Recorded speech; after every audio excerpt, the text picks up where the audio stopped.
안녕하세요.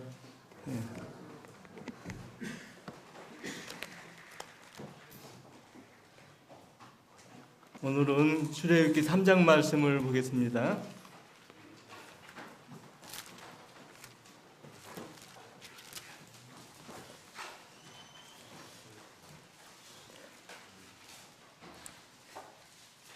(1절부터) 5절 말씀입니다. 얼마 안 되니까 같이 읽겠습니다.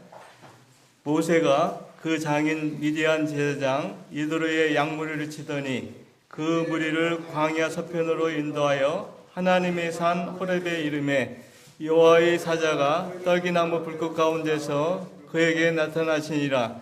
그가 보니 떨기나무에 불이 붙었으나 사라지지 아니하는지라.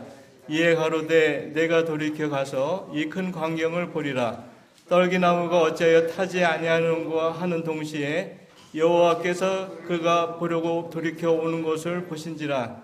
하나님이 떨기나무 가운데서 그를 불러 가라사대 모세야 모세야 하시매 그가 가로되 내가 여기 있나이다.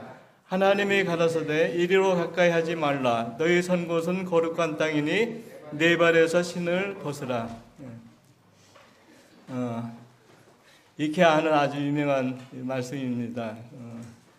그 모세의 생애를 보면서 물론 이제 모세가 구약 시대의 율법을 이렇게 표현하는 그림자지만 그러나 또 한편으로는 우리 주 예수님을 이렇게 표현하는 나타나는 그림자로도 이렇게 나타납니다. 어쩌면 우리 그리스도인의 삶이라고 이렇게 표현할 수도 있겠습니다.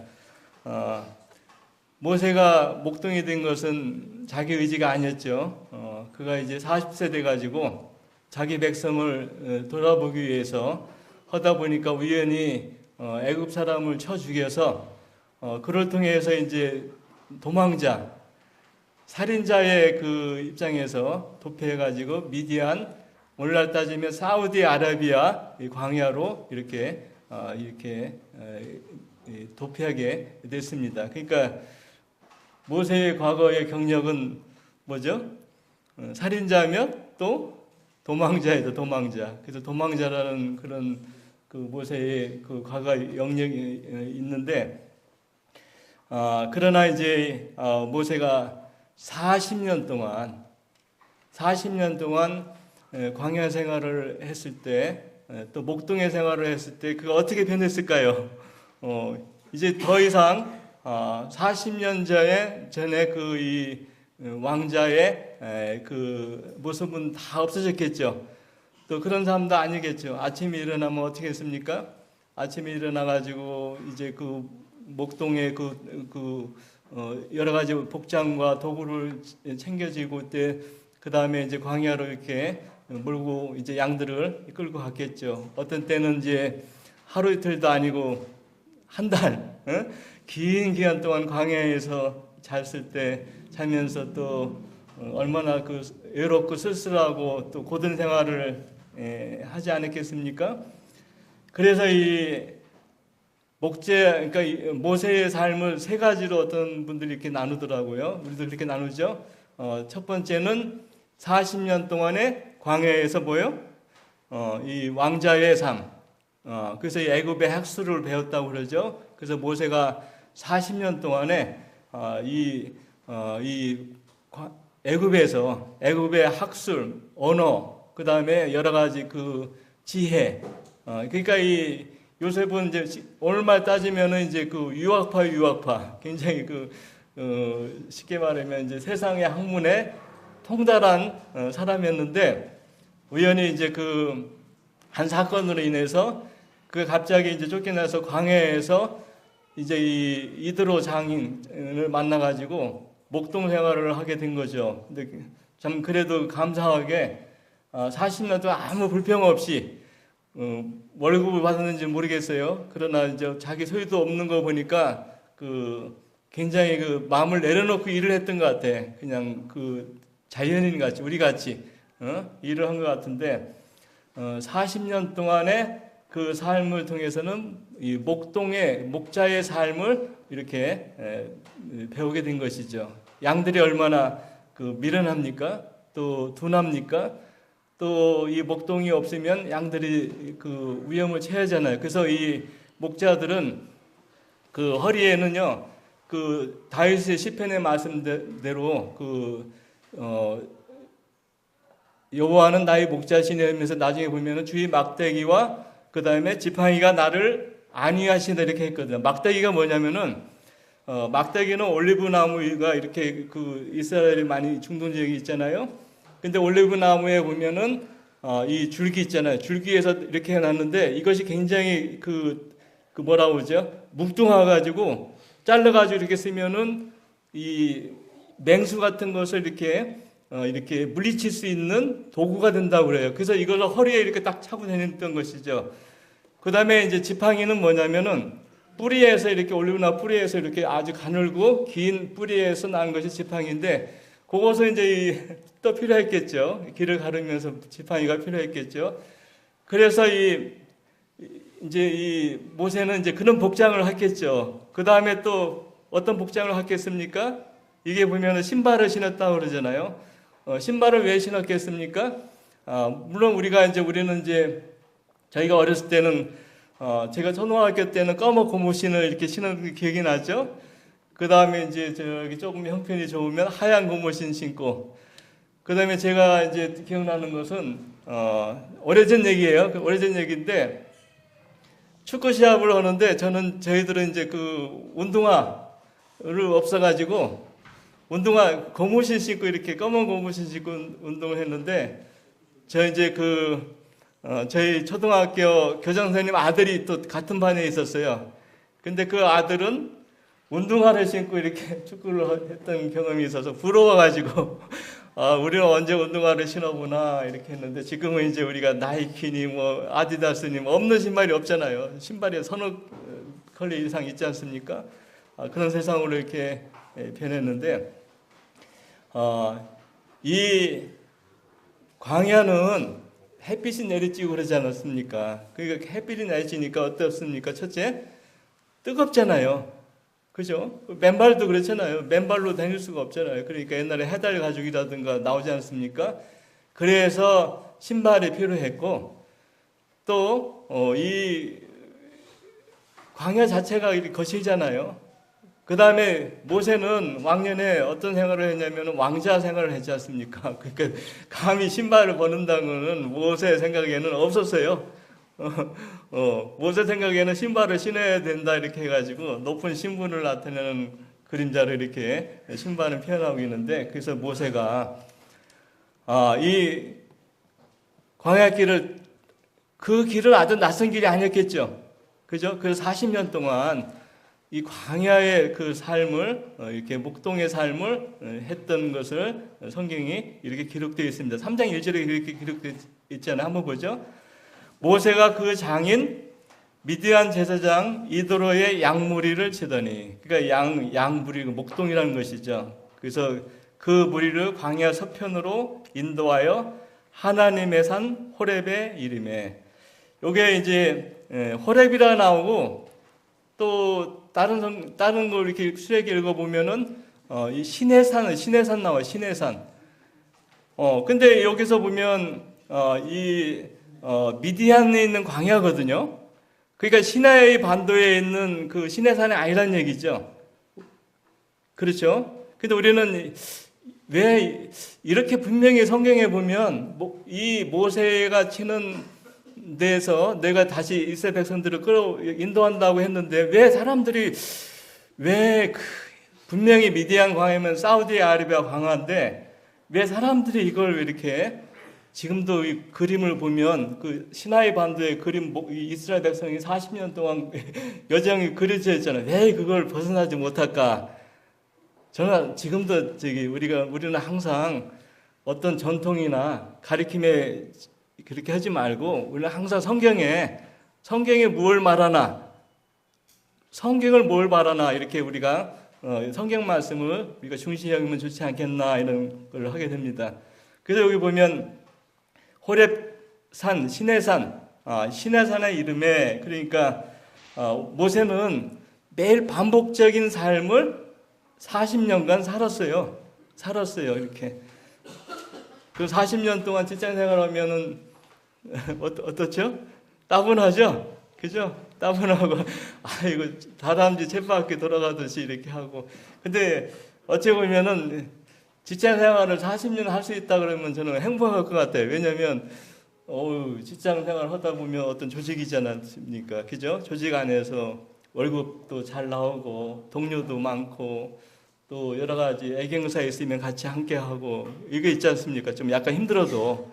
그렇지만 이제 모세가 어찌 보면 안정된 삶을 했다 이렇게 볼 수 있어요. 우리 쉽게 따지면 우리말로 표현하면 이렇게. 그런데 2절에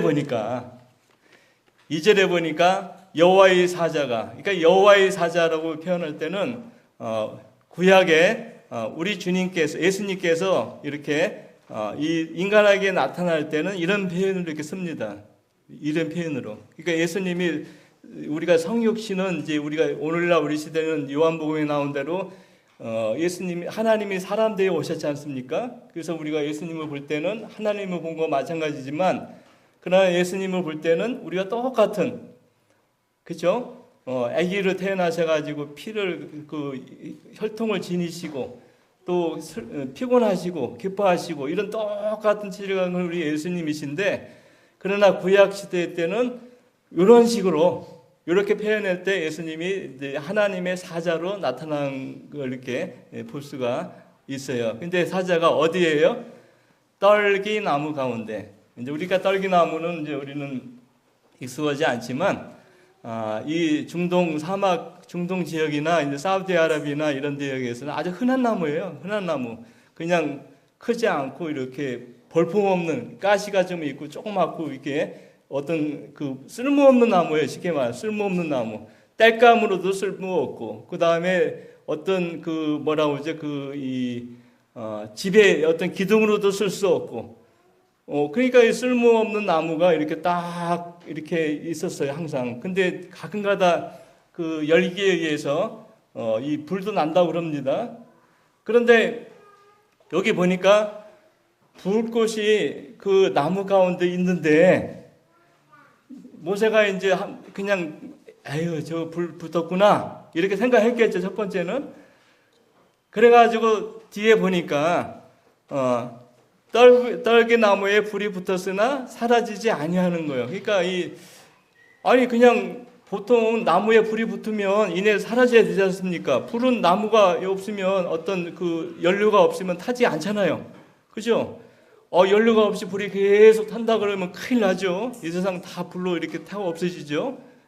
그러니까 연료가 다 이 나무가 타면 없어져야 되는데, 오늘 성경에 보니까 여전히 그 나무가 타고 있는 거예요. 여전히 나무가 타고 있는 거예요. 근데 이제 우리가 이제 읽을 때, 이 떨그나무가 그냥 아카시 나무 정도로 읽으면, 그냥 가시덤불로 읽으면 그냥 재미없죠. 그죠? 그 정도 읽으면. 그런데 여기 이제 이 나무에 불이 붙었다고 얘기할 때는 우리가 또 다른 게 해석할 수가 있어요. 어떻게 해석할 수 있냐면은, 첫째는 지금 모세 당시에 이스라엘 자기 백성들은 어디에 거해 있습니까? 애굽에서 누구의 핍박 아래 있었어요? 애굽 왕, 바로 왕과 그 관료들, 그 사람들, 이 패역자, 그러니까 이 관원들이 막 엄청나게 핍박을 하고 있었지 않습니까? 그런데 나중에는 막 애기 낳으면 죽이려고까지 했잖아요. 모세 날 당시에는. 그러면 불을 붙었다는 건, 불은 시련을 상징하는, 항상요 고난을 상징하는 것이거든요. 그 말은 무슨 말이냐면, 이 떨기나무는 누구를 상징합니까? 이스라엘 백성들을 지금 상징하는 거예요. 이스라엘 백성들을. 그런데 불이 붙었는데도 불구하고 그 불이 사라지지 않았다는 표현은 우리가 어떤 암시를 주냐면, 우리가 출애굽기 1장이나 2장 보면, 1장에 보면 학대를 받으면 받을수록 어떻게 했습니까? 그 수가 많아졌다고 나오지 않습니까? 그래서 저번에 계산했잖아요. 250년, 제가 저번에 430년에서 215년 정도 계산했을 때도 불구하고 출산율이 약 한 4.8%, 높지 않은 거죠. 우리 때 60년대, 59년대 우리 돼지띠 같은 경우도 출산율 비슷해요. 그때도 그렇게 났어요. 그러니까 그 인구가 계속 막 번창하니까 애구방이 그냥 깜짝 놀래가지고 일 시키고, 그 다음에 아들 낳으면 강물에서 죽이고, 그럴 때 모세가 낳았잖아요. 그러니까 이 가시나무, 이 떨기나무가 불이 붙었지만 인구가 소멸됩니까? 안 되죠. 안 돼요. 우리나라 좀 애기 없다고 이렇게 야단하는데, 우리 아들을 위해서 기도해 주세요. 우리 아들도 쌍둥이 막 이렇게 나가지고, 우리 또 자녀들을 위해서 기도가 필요합니다. 이게 뭐 기도가 힘이 이렇게 필요한 거예요.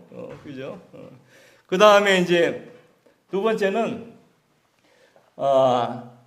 우리 성도들이 표적이 되잖아요. 사단의 표적이 되지 않습니까?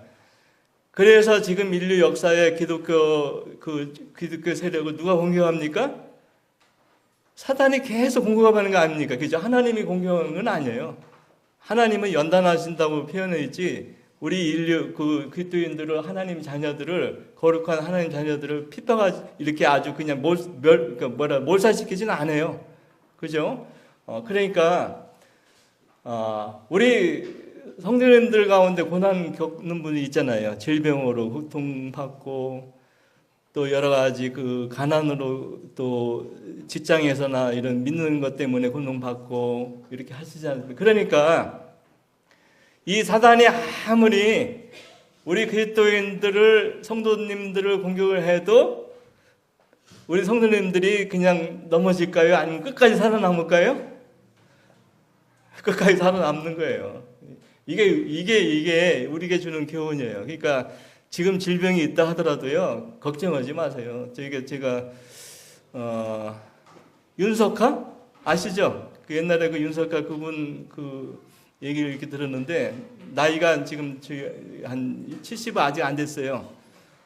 뮤지컬 배우지 않습니까? 근데 그분이 이제 이렇게 그냥 그리스도인이에요. 잘 살았는데 어느 날 이제 무대에서 하다가 쓰러진 거예요. 나중에 알고 보니까 뇌종양이 이제 발견돼요. 뇌종양. 다른 데 같아야 뭐지만 뇌종양은 뇌중추가 이렇게 해가지고 한 거 아닙니까? 그래서 수술 병원에서 그분은 이제 항암 치료를 막 받다 도저히 이분이, 나는 항암 치료 받다가 죽겠다. 나는 그냥 며칠을 하더라도 그냥 내가 있는 그대로 살고 싶다 해가지고 병원으로 나와서 의사도 동의했대요. 왜냐면 죽을까봐. 그래서 몸무게가 40kg 나왔는데 나중에 항암 치료 받을 땐 7kg가 빠졌대요. 그러니까 30 몇 킬로 되겠죠. 40kg도 작은데 30 몇 킬로 좀. 그러니까 의사가 나가지고 그분이 이제 어쩔 수 없이 이제 이제 우리 쉽게 말하면 자연 치료라고 그러죠. 그래서 자기 집 앞에 마당이 있어가지고 마당에서 그냥 일어나는데 맨발로 걸어가기 시작하고 뭐 이렇게 해가지고 지금 아직까지 살아 있는데, 그분 얘기가 걸작이에요. 무슨 얘기냐면, 자기 친어머니가 그냥 암에 걸려서 그냥 의사가 병원에서 죽는다고, 얼마 못 사고 죽는다고 얘기를 했대요. 근데 그 어머니가 이렇게 얘기했대. 에라, 그거 신경 쓰지 마. 나는 그냥 평범하게 내 하루 삶을 살 거야. 이렇게 해가지고 사셨대. 그렇게. 근데 얼마나 사셨냐면, 몇 달 살다 돌아가신 분이 20년을 살았대. 20년을 더 살았대. 그러니까 암 때문에 돌아가신 건 아니죠. 그죠? 그래서 우리 그리스도인들이 어찌 보면 질병도 사단의 공격이거든요. 그렇지만 이 고난 가운데 있지만 다 죽지는 않는다는 거예요. 살을 산다는 거예요. 그죠? 그 다음에 우리 주님이 이 땅 올 때 어떻게 했어요? 고운 모양도 없고 풍채도 없어서 우리 보기에 뭐라 했어요? 마른 나무 같다고 했잖아요. 그래서 마른 나무가 누굽니까? 가시떨기예요. 그래서 우리 주님이 가시떨기 마른 나무 같은 우리 주님을 사람들이 어떻게 했어요? 모든 악의 세력들이 그냥 십자가에서, 또 유대인들이 그냥 십자가에 날려 죽이라 하면서 죽게 하셨잖아요. 근데 주님이 죽으셨나요? 그죠? 주님이 결국은 부활하셔서 죽음을 정복했지 않습니까? 그죠? 그래서 이런 이 떨기나무는 우리 주님 그러니까 불 속에 있는 떨기나무 우리 주님의 십자가를 또 나타내는 그림자예요. 그러니까 우리 그리스도인들은 이 십자가를 통해서 우리 주님을 통해서 우리가 승리할 수 있다는 이런 그림자죠. 또 이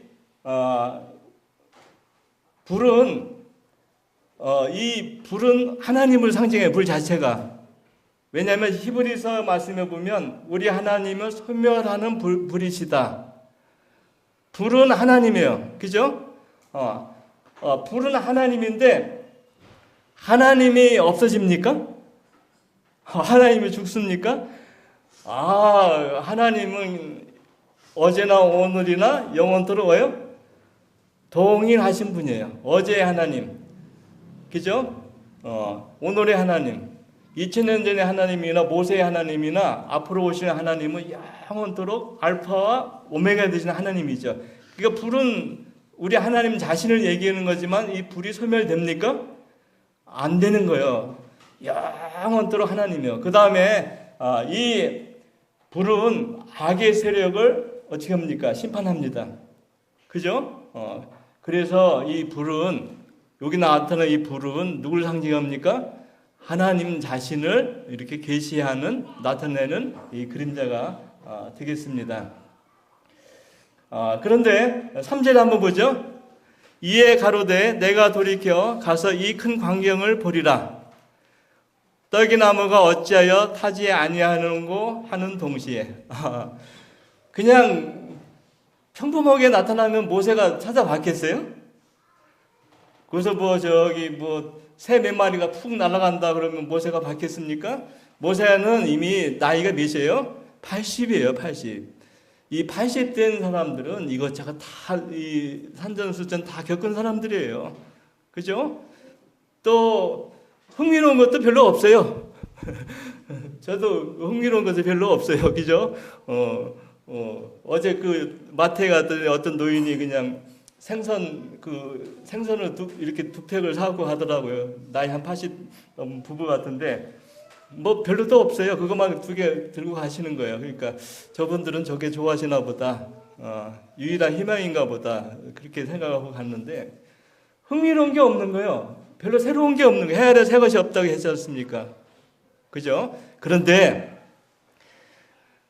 하나님이 이날 특별한 이벤트를 준비하셨어요. 그게 뭡니까? 지금 이 사건을 준비하신 거예요. 그래서 하나님은 좀 재미있으시죠? 우리만 이벤트 해가지고 결혼 축하 이렇게 혼인 볼 때 이렇게 이벤트 한다 그러죠? 그죠? 그런데 여기 하나님이 특별한 이벤트를 준비하신 거예요. 어떤 이벤트를 준비하셨습니까?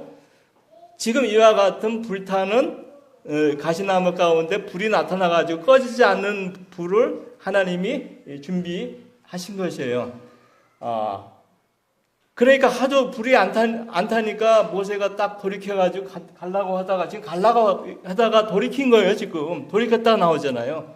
처음부터 보지 않았어요. 돌이켜가지고 왜 그런가 이렇게 한 것이에요. 그러니까 하나님이 이벤트를 준비하신 거예요. 누구를 위해서? 모세를 위해서 이벤트를 준비하신 거예요. 그러니까 이것도 마찬가지죠. 하나님이 베드로에게 네가 사람 넣는 어부가 되게 하리라 이전에 어떤 일을 했어요? 배 오른편에 아니면 깊은 데서 가서 고기를 잡으라 했을 때 베드로가 어떻게 했습니까? 고기가 너무 많이 잡혀가지고 보통 밤에 고기를 잡는데 낮에 고기 잡으라는데 낮에 많이 잡히니까 너무 놀래가지고 이거 큰일 났다, 이거 나는 죄 노릇이다 하면서 베드로가 우리 주님의 특별한 이벤트죠, 그죠? 이런 사건과 동일한 거예요. 그러면 하나님이 오늘날도 하나님이 오늘날도 우리 제자를 부를 때, 하나님의 일꾼들을 부를 때 특별한 이벤트를 하실 수 있다는 거예요. 그죠? 우리를 어떻게 불렀습니까? 너희를 뭐라고 불렀어요? 사람 낚는 뭐예요? 어부가 되게 하리라. 그러니까 우리가 주님을 만난 것은요, 이 사건과 동일한 사건이에요. 우리가 이 불을 받았잖아요. 불을 받은 것은 모세만 받은 게 아니에요. 본 게 아니에요. 누가 받았습니까? 사도행전 1장에 보면, 한번 우리가 이 말씀 잠깐 놓고 사도행전 1장 한번 보죠. 2장이죠. 2장 사도행전 2장에 보면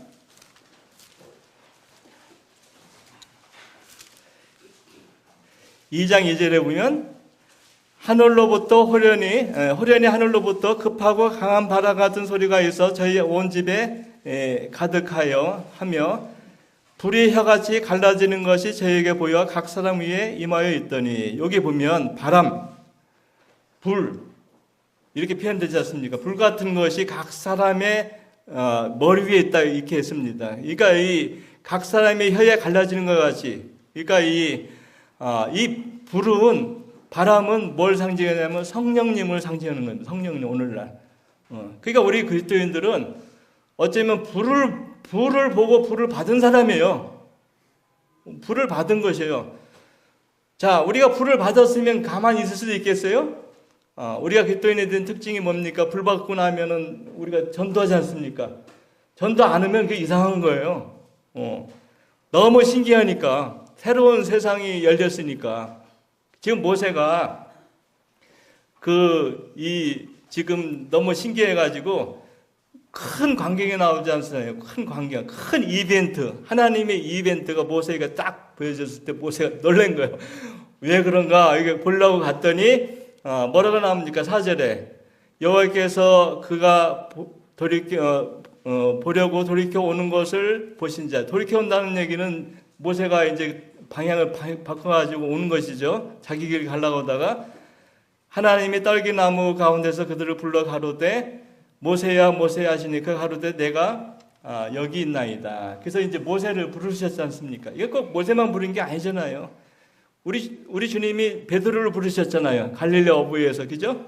바닷가에서 고기 잡는 베드로를 부르셨고, 또 우리 각 그리스도인들도 각 일터에서, 각 처소에서 학생 신분으로 있건 뭐건 간에 하나님이, 예수님이 이리 오라 했지 않습니까? 수고하고 무거운 뭐예요? 짐진 자들아 다 내게로 오라. 목마른 자들아 다 내게로 오라 했지 않습니까? 이사야서 55장에 보면. 그래서 우리가 마음의 수고가 있고 짐이 있고 힘들 때 누구 앞에 나왔습니까? 예수님 앞에 나왔잖아요. 예수님 앞에 온 거예요. 우리가 다 이런 과정을 밟으신 거예요. 우리도. 그렇죠? 모세만 그런 게 아니에요. 그러니까 모세는 나를 나타내는 어찌 그림자죠. 그죠? 그러니까 모세를 보면 나를 보면 되는 거예요. 항상. 그 다음에 여기 뒤에 보면 이제 5절에 보면 하나님이 가라사대 이리로 가까이 하지 말라. 너희 선 곳은 거룩한 땅이니 내 발에서 신을 벗으라. 주님이 있는 곳이 거룩한 곳이죠. 그죠? 주님 자신이 거룩하지 않습니까? 나는 거룩하다 이사야에서 말씀도 했지 않습니까? 그래서 오늘날 이제 어떤 사람들은 어떤 장소, 지금 이스라엘 같은데, 팔레스타인 같은데나 이스라엘 그 아랍 계통에서는 그 모스크죠. 거기 그 황금 사원 지역을 두고서 이렇게 전쟁을 벌이고 있지 않습니까? 근데 저도 그 황금 사원이 옛날 다윗의 그 터인지 알았어요. 근데 시온산이 거기 아니고 지금 보니까 그 물 나오는 데 있지 않습니까? 물 나오는 데가 시온산이더라고요. 지금에 있는 황금 사원은 참 사람들이 참 그 뭐라고 하죠? 고정관념이 쌓여 있어요. 지구본에 있는 황금 사원은 헤롯 대왕이 그 옛날 그 다윗성보다 2배 넓게 아주 크게 해가지고 지은 곳이 바로 그 지금 황금 사원 있는 데래요.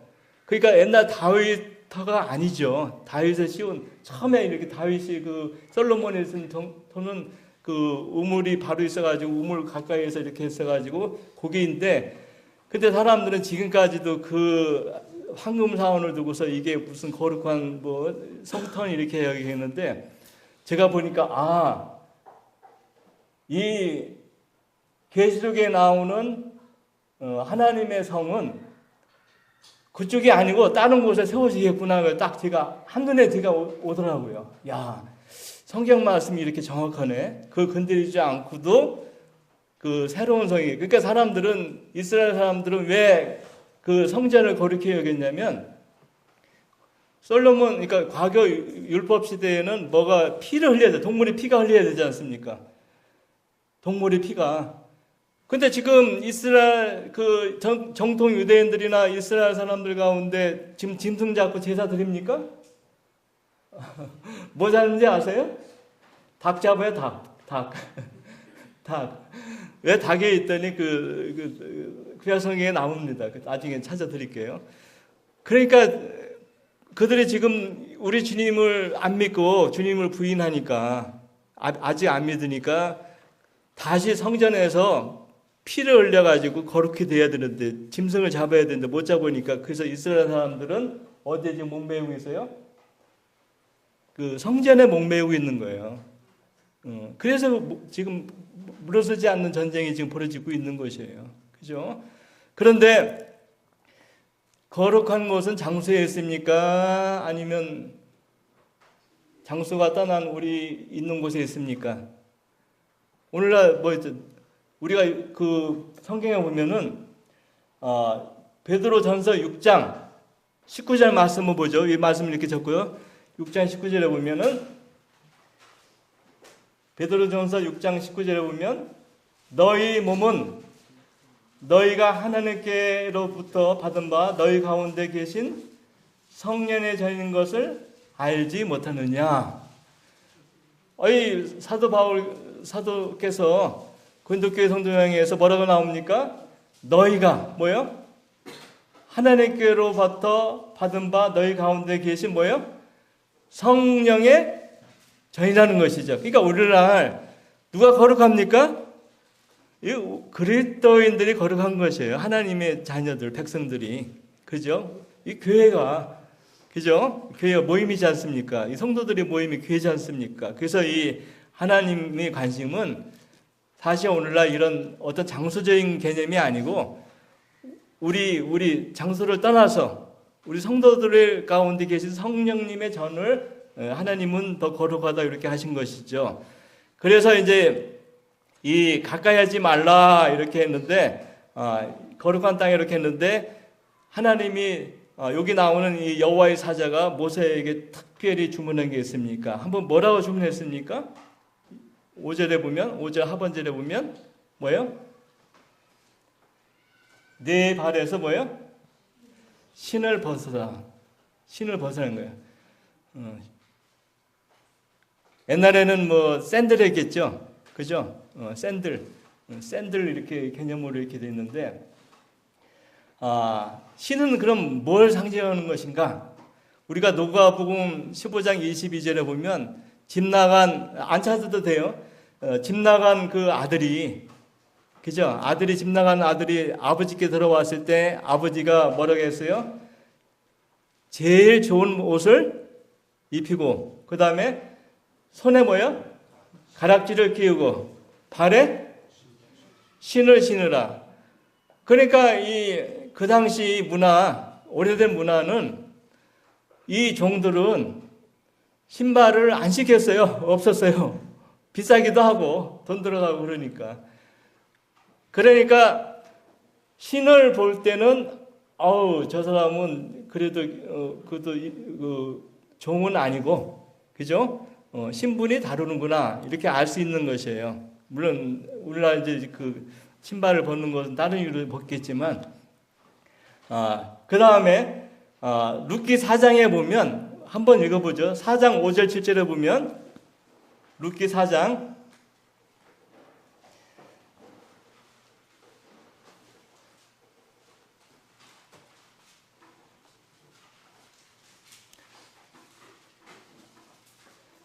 제가 읽을게요. 보아스가 가로되 네가 나오미의 손에서 그 밭을 사는 날에 곧 죽은 자의 아내 모압 여인 루덱에서 사서 그 죽은 자의 기업을 그 이름으로 있게 하여야 할지니라. 그 기업 물을 자가 가로되 나는 내 기업에 손해가 있을까 하여 나를 위하여 물으지 못하리니 나의 물을 권리를 네가 취하라.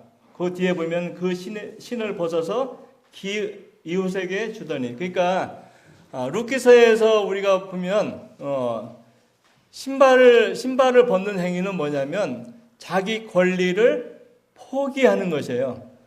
그 기업 물을 자가 룻을 이렇게 기업을 물어가지고 룻의 아들 이름으로 이렇게 기업을 잇게 해야 되는데 그 가까운 친척이 포기했지 않습니까? 근데 포기해야 하는 표징으로 어떻게 했습니까?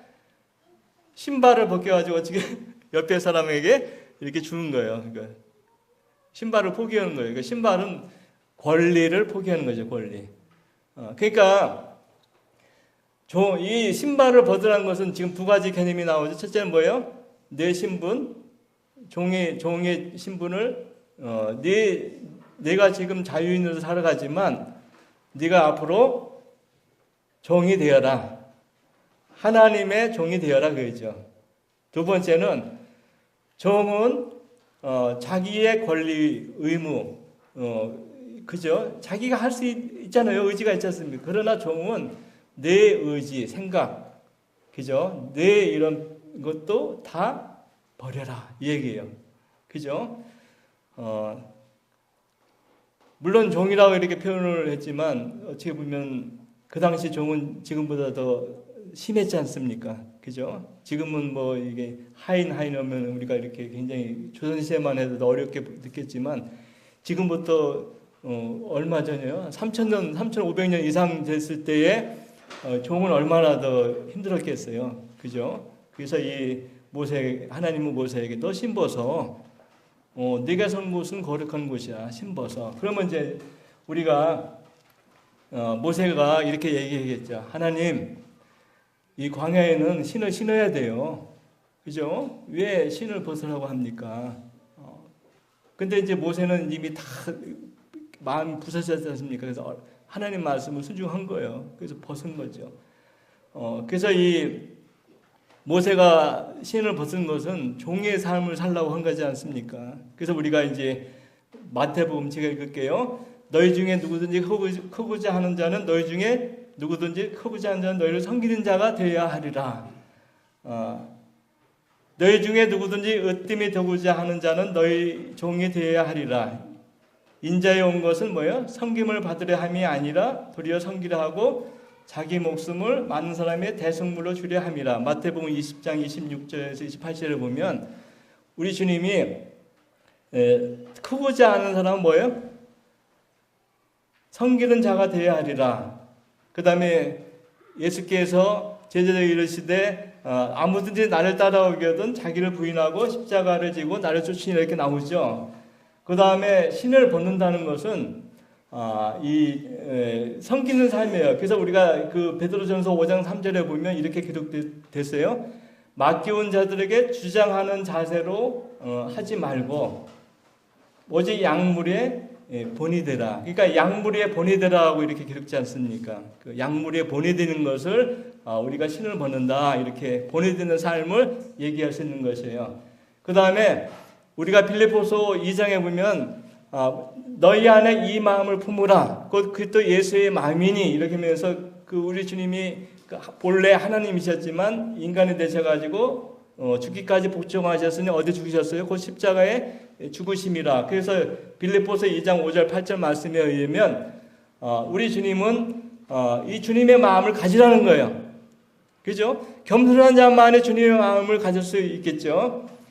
그 다음에 신을 벗으라고 하는 얘기는 우리 주님이 싸우겠다는 얘기예요. 우리 주님이 내 백성을 애굽에서 반드시 내가 끌어내겠다는 얘기예요. 그래서 이 나중에 6장에 보면 아위엘 내가 하면서 모세가 5번 거절했지만 하나님은 7번 내가 친히 내 백성을 끌어내겠다. 이렇게 해서 이제 모세가 신을 벗어난 의미가 됩니다. 그런데 우리가 중요한 것은 우리가 우리 그리스도인들은 복음이지 않습니까? 하나님의 말씀이 있잖아요. 우리는 어떤 사람이에요? 말씀을 전달하는 사람이지 않습니까? 그러면 우리가 한번 봅시다. 우리가 어떤 그 택배 회사에서 물건을 받았어요. 물건을 받았을 때 생산을 하지 않습니까? 또 생산해서 판매할 때 그 유리병 같은 경우는 뭐 합니까? 포장하잖아요. 깨지지 않게. 그죠? 그 다음에 아주 튼튼한 박스 넣어가지고 또 택배기사가 조심하라고 위에 보였습니까? 위험, 깨짐, 주임 이거 쓰지 않습니까? 그러면서 그 물건이 어디로 옵니까? 우리 집까지 오죠? 띵동 오죠? 이렇게 문자로 오지 않습니까? 자, 그러면 물건만 중요합니까? 배달하는 사람도 중요합니까? 다 중요하죠? 그죠? 하나님 말씀도 이렇게 중요하고, 그 다음에 이 하나님의 말씀을 전달하는 하나님의 사람들, 종들, 그리스도인들도 이와 같이 중요하다는 얘기예요. 그죠? 그래서 우리가 여기서 나오는 얘기는, 모세야, 너 생각과 너의 생각을 버리고 지금부터 겸손한 마음을 가지고 주님을 따라와. 나 쫓아오면 주님이 이루실 거 아닙니까? 그래서 우리도 마찬가지로 인생도 마찬가지예요. 저희 삶도 마찬가지예요. 그래서 우리가 주님을 의뢰하고 주님 앞에 내 생각을 다 내려놓으면 주님이 우리를 인도하신다는 것이죠. 얼마나 복된 말씀입니까? 내 발에서 뭐예요? 신을 신 벗으세요.